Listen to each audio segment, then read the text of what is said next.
लोकसभा चुनाव खत्म होने के बाद अब विपक्षी गठबंधन की एकता सवालों के घेरे में आ गई है। कांग्रेस और आम आदमी पार्टी की राह एक बार फिर से अलग हो गई है। देखिए, विधानसभा चुनाव में दोनों पार्टियां अलग होकर चुनाव लड़ने वाली हैं। कांग्रेस नेता जयराम रमेश ने कहा है कि कांग्रेस दिल्ली, हरियाणा और पंजाब के विधानसभा चुनाव में अकेले चुनाव लड़ेगी और आम आदमी पार्टी के साथ उनके गठबंधन की कोई गुंजाइश नहीं है। हालांकि जयराम रमेश ने कहा कि महाराष्ट्र और झारखंड में विपक्षी गठबंधन साथ मिलकर चुनाव लड़ेगा। इससे साफ है कि कांग्रेस लोकसभा चुनाव के नतीजों के बाद आम आदमी पार्टी से दूरी बरत रही है। कांग्रेस महासचिव जयराम रमेश ने गुरुवार को कहा कि विपक्षी इंडिया गठबंधन में ऐसा कोई तय फार्मूला नहीं है जिससे विधानसभा चुनाव में लागू किया जाए।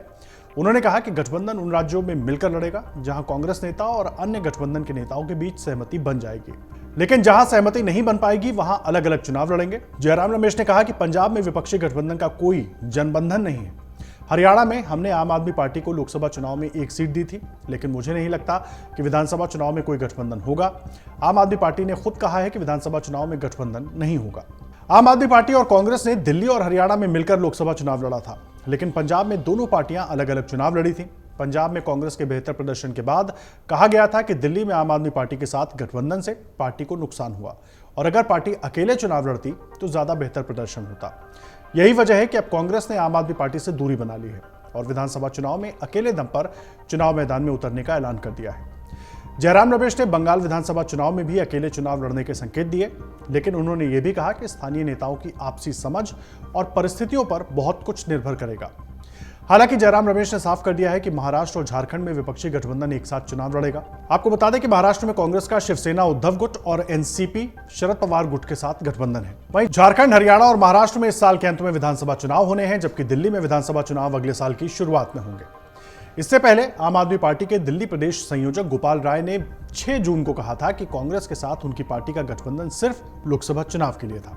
उन्होंने संकेत दिया था कि आम आदमी पार्टी अगले साल होने वाले विधानसभा चुनाव में अकेले ही चुनाव मैदान में उतरेगी और दिल्ली के मुख्यमंत्री अरविंद केजरीवाल के घर पर पार्टी विधायकों और वरिष्ठ नेताओं की बैठक के बाद आप नेता गोपाल राय ने कहा था कि पार्टी ने लोकसभा चुनाव में इंडिया को पूरा समर्थन दिया है। उन्होंने कहा था कि इंडिया गठबंधन सिर्फ लोकसभा चुनाव लड़ने के लिए था। कई दलों ने मिलकर चुनाव लड़ा था और आम आदमी पार्टी भी इसका हिस्सा थी। फिलहाल दिल्ली विधानसभा चुनाव के लिए कोई गठबंधन नहीं हुआ है। साथ ही आपको बता दें कि आम आदमी पार्टी ने 2024 के आम चुनावों में दिल्ली, पंजाब, हरियाणा, गुजरात और असम में कुल 22 सीटों पर चुनाव लड़ा था, लेकिन पंजाब से उसे सिर्फ 3 सीटें मिली। दिल्ली में कांग्रेस और आप ने मिलकर लोकसभा चुनाव लड़ा था, जबकि पंजाब में दोनों ने अलग अलग चुनाव लड़ा था। अगर आप ये वीडियो YouTube पर देख रहे हैं तो हमारे चैनल को सब्सक्राइब करें और बेल आइकन को दबाना ना भूलें। अगर आप Facebook पर ये वीडियो देख रहे हैं तो हमारे पेज को लाइक करें। अगर आप ये वीडियो YouTube पर देख रहे हैं तो हमारे चैनल को सब्सक्राइब करें और बेल आइकन को दबाना ना भूलें। अगर आप Facebook पर ये वीडियो देख रहे हैं तो हमारे पेज को लाइक करें।